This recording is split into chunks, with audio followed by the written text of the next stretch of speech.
Hi Stampers, this is Karen Phillip. I'm a Stampin Up Demonstrator and I'm pleased to show you this cute flip-up card holder. And it has a little string with a tag and it pulls up like so, and you put a little glue dot right here to put the gift card, and then on here you can put your message.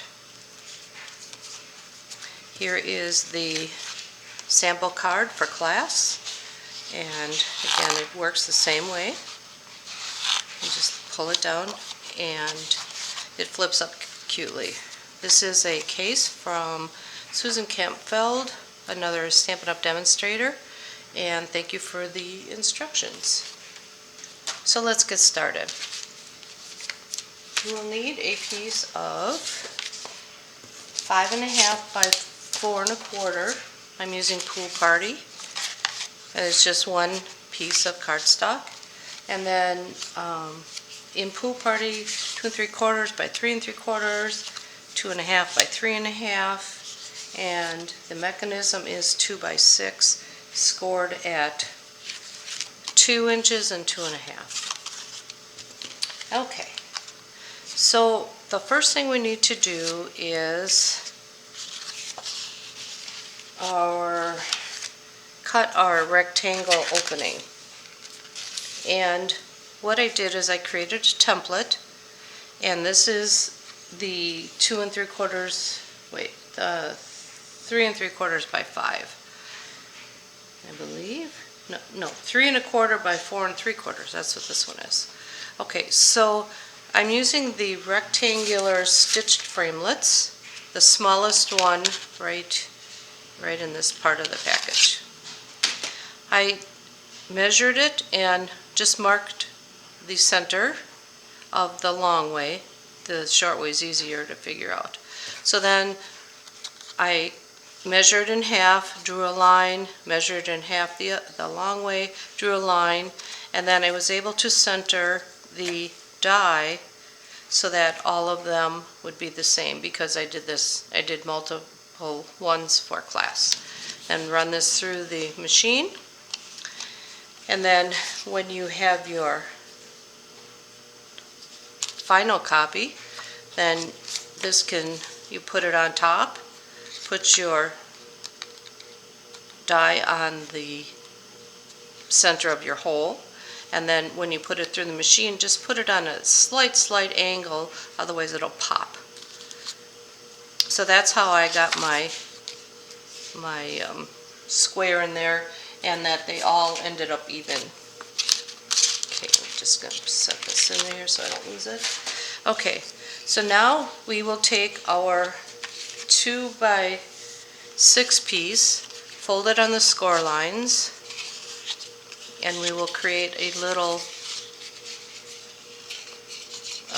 mountain thing. I'm not sure what to call it. And we will put some tear and tape on the center of that part that's up like this. So we'll put that on there. Explanations for me sometimes are difficult. Okay, it doesn't have to be straight. It'll be good. Okay, and then you have the long end, and then you have the short end. On the short end, you'll flip it over and put tear and tape on the top of your piece. So this piece has it here, and this piece has it here, and nothing on the bottom. Now I put a little tab hole, and that is from our best, I think it's called the best, what do you call it? Trio punch. And this is a great punch. It will be carrying over into the next year, and it can make a tag, and then this could be the hole for it. But we're just using the whole part, and normally these go in on an angle like so, but this little tab part goes centered, or it goes straight.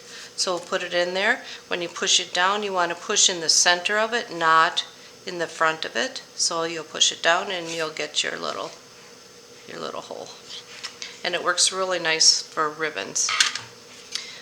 This one, if I put this in here, well, I guess I'll just do it. So now if I want to make the tag, I'll put the corners in the side, and then you get this edge. It's a pretty big edge for this particular card, but just so you can see what it does. So that's how you get your tag for this. All right, now we will put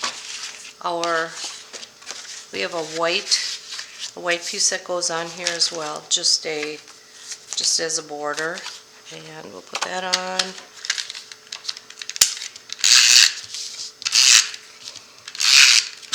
On our 5.5 by 4.25 piece, just center it.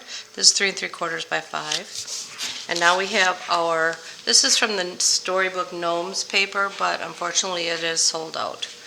But any paper will do. You could do either side. This one, I like the brightness of these gnomes, but we're not going to glue it on quite yet. So now we will take our little pull tab thing, and the long end will, let me figure this. Okay, so the long end will go from front to back, like so. Wait, I missed something. Nope. Okay, we have to put our little gift card thing on first. I emboss this just to give it texture. I like texture. Just glue that on. The other piece, and I'll have all the dimensions on my website. So we're just putting this on here. Okay, now we will take our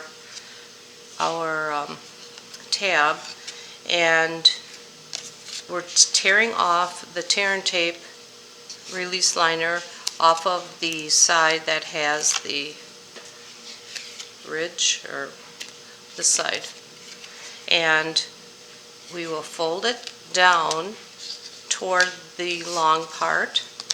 So you have your score here and score here, and then this will go centered on the back of your little piece. Again, it's both pieces, and you'll center it onto your card, and this will be your part that flips up. So this is how it'll look. So this is even right here.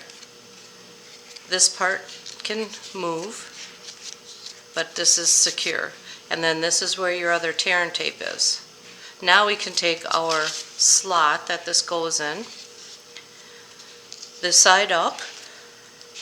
We go from the front down, slide it down, take off your release liner. Now this part, I always call these tricky parts. So we will be folding this down, but don't push it down yet. So I'm holding it up so it doesn't touch yet. I'm setting it down on here so it can be centered on my square. So I can move this around yet until I push it down. So now it's centered, and now I will push it down, and that's how you get your mechanism to work. So this is stuck to this piece right here. It's very simple, you just have to do it in the right order. Now this part we will use dimensionals to put it on the card, and I will just do 3 on the sides, and you don't want to put anything in front of the little your pull tab, and then 1 in the center. That's all you need. So take the liners off.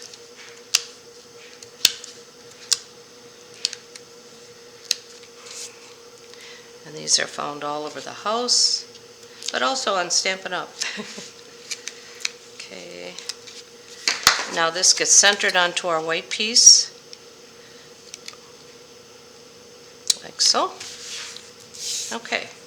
And now this is how our card operates. We will put a piece inside here that has the sentiment, and so when we have that, what did I do with the card? So when we have the sentiment, this part is blank, this thing here, but that's where you attach your gift card with a glue dot, because this actually doesn't move at all, just the top flips open, see?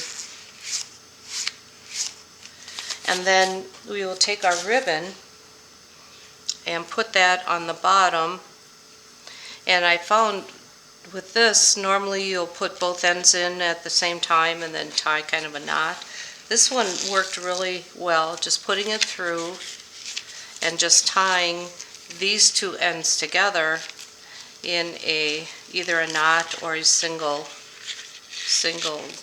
knot, I guess, and that's it. And then trim this. Decorate the front. I decorated with the gnomes. They had some cute gnomes that you could cut out. I added the sentiment, and the sentiment came from, which one is it?